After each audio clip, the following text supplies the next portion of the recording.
ใหม่สงขะพ่อแม่พี่น้องผู้ปันแห่งข่าวและผู้ดีปา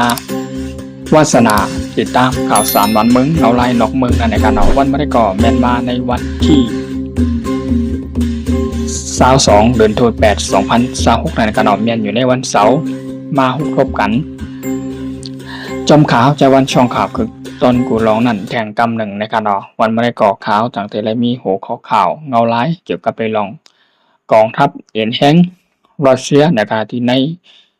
นำบังลายในการเบซิฟิกในการนำบังลายเบซิฟิกนั้นก็ห้องว่ากุนนำที่ห้องว่าอีตูลูในการอีตูลูเป็นกุนนำที่อันอยู่ในเขตกุมกำในการอยู่ในเขตกุมกำนั้นก็เป็นนำบังลายที่อันกว้างใหญ่ลงที่สุดแต่อันอยู่ในวงกลางตั้งรัสเซียในขณะตั้งวงกลางรัสเซียและตั้งญี่ปุ่นนั่นในขณะโดยลองที่อันตั้งรัสเซียในแต่กองทัพเป็นแห่งรัสเซียได้ไล่มีการกาพึกพ่อนในขณะพึกยื้อขีปนาวุธในขณะขีปนาวุธในเมน้ำปังลายทะเลในขณะในน้ำปังลายทะเลมันก็ห้องว่าเกาะอีตูลูนั่นในขณะตีเป็นเกาะอันที่กุนอันที่เป็นกุนอันที่ใหญ่ที่สุดนะครับในฝั่ง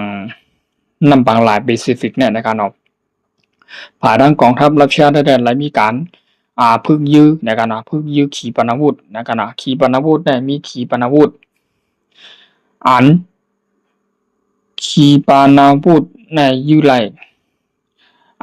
ห่างตีลูกตีฮือหลำนำนะครับใจอันเป็นฮือหลำนำแห่งกา ใจอันเป็นฐานยื้อนะครับแต่ที่ยื้อตั้งใต้คืนการโดยการหาวเนื้อนำในขณะเชียดไห้ยื้อกว่านั้นกับตกไห่เมียนตีตั้งยังอันตียื้กว่านั้นก็ตั้งห่างตั้งจำมันแน่ตั้งจำมาไกลนั่นดีหมอกอยู่ตีไกลลูกตีฮือฐานทับนั่นก็ฐานฮือมันก็เดียนเป็นฮือหลำนำได้ยื้อขึ้นกันนะครับนะยื้อเข้ากับตั้งกายมันแน่หมอกตา3 ปากมอตา3 ปากมอตา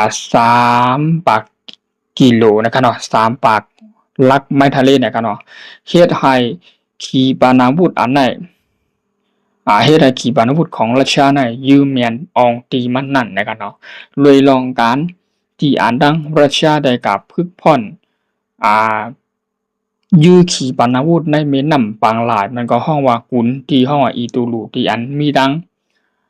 จำเมืองญี่ปุ่นนั่นกันภายไรก็ว่ามีนาทีเขตคุ้มกำในกันภายดังญี่ปุ่นก็ว่าเป็นนาทีเขตคุ้มกำเฮาภายดังรัสเซียก็ลาดว่าเป็นภายเขตคุ้มกำของเขาในภายต่างภายไรก็ย่อมภายนั่นกันเฮ็ดให้รัสเซียในถ่อมความและถือตันปัดเข้ากว่ากำเหลวนะครับอันที่มีกาพึกพ่อในยื้อในก็ว่าสิคุณประธานาธิบดีผู้นำรัสเซียห้องว่าคุณปูตินนั่นเดียนเข้ากว่าเยี่ยมกาลีนะครับกาลีในน้ำปังลายในกองทัพเป็นแห่งน้ำปังลายที่กุน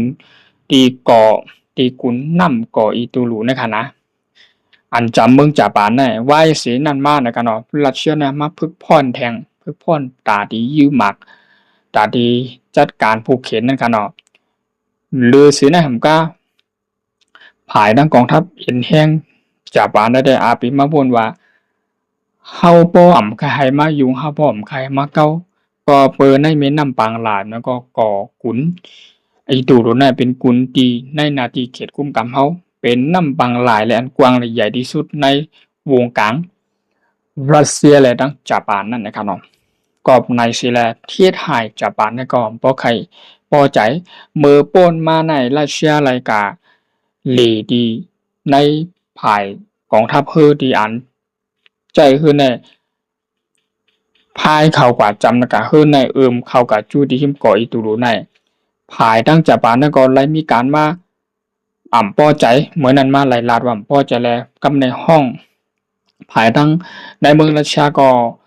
ห้องเอาผู้ที่อันมีนาทีปุนพ่นมันก็อันอยู่ในลุ่มกับสารเมืองญี่ปุ่นและรัสเซีย นั้นก็ภายทั้งจากปานก็ห้องเอาอ่ากวนรัสเซียน่ะกวนเหตุการณ์ในลุมกับศาลนั่นค่ะเนาะทั้งรัสเซียและทั้งจากปานก็ห้องกะอุบและห้องการลาดว่าใจมันน่ะแม่นลองลายมันเฮ็ดจังไหนในมื้อป่นมาในค่ะนะวัน2วันป่นมาในภายในวันที่19 20 21มาในค่ะเนาะและมีการบ่ใครพอใจเดียวกันกำหนึ่งกำได้มาวันที่21เข้ามาในวันที่22นี่ก็มีหัวข้อข่าวในมาใหม่ๆแทงว่ารัสเซียน่ะก็พึกพ่อนในเหนือน้ำปังหลายห้องว่ากุนอีตูลูภายตั้งกองทัพนั้นก็เมืองจาปานในห้องว่าเป็นเขตกุมกำของเขานะครับเนาะกำในภายตั้งรัสเซียก็ห้องว่าเป็นเขตกุมกำของเขานะครับเนาะภายแล้วก็ว่าเป็นหิ้งไผหิ้งมันในขนาดเนาะยอมไผโดยลอง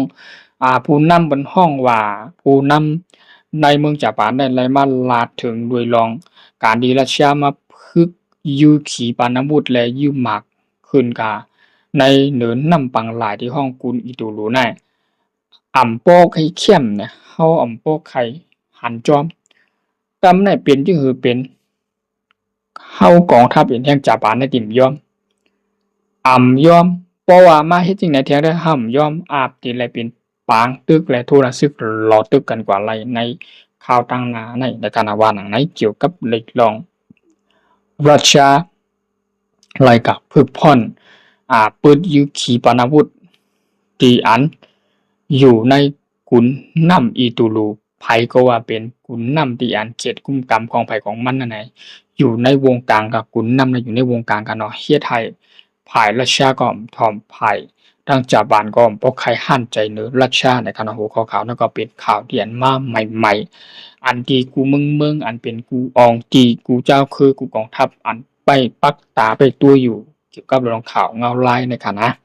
ทางจาปานและรัสเซียนะครับนะครับเนาะกำในบ่เป็นข่าวหัวข้ออันมาใหม่ๆในขณะอันมาใหม่ๆข่าวเมื่อในก็แม่นมาในวันที่22เดือนธันวาคม2026นั่นแหละข่าวจะวันช่วงกับกลุ่มต้นกูลองก็จังไล่เอามาปืนเผาต้นไต่ภาคตอนถึงบ่มีพี่น้องเขาในเมืองใต้ปลอดปื้นกูเจ้ากูตนกูป้าพอเลยถ่อมได้ยินข่าวสารบ้านเมืองเงาร้ายที่เป็นข่าวเงาข่าวสารนอกเมืองนั่นใหม่ๆนะครับเนาะตอนดาวันบ่ได้ก็ยินชมขอบใจใหญ่นำครับเนาะพอมีพี่น้องเขาที่เข้ามาปันแฮงข่าวและที่เข้ามาตัววิดีโอที่เข้ามาปันแฮงข่าวมาเต็กไลค์เต็กหัวใจกดแชร์ปันนะครับเนาะหนังหือเฮาๆพี่น้องเจ้าคือไดนั่นก็ในเมืองใต้ปลอดปื้นกูอองที่นั่นบ่ได้ไล่ฮู้เกี่ยวกับเรื่องข่าวสารบ้านเมืองเงาลายนอกเมืองนั่นเป็นดิกไต้เป็นความไต้เป็นภาษาไต้เฮาหูปากเต็มนั่นนะครับเนาะข้าก็สิได้เอามาตอนไต้ปืนเผาลาดปันนะครับของแรงแจ้งถึงผู้เจ้ากูตนกูป้านะครับเนาะตอนดาวันบ่ได้ก็ยินชมขอบใจใหญ่นำกันเนาะไม่สูงค่ะผู้เจ้ากูตนกูป้าครับไปสูงค่ะ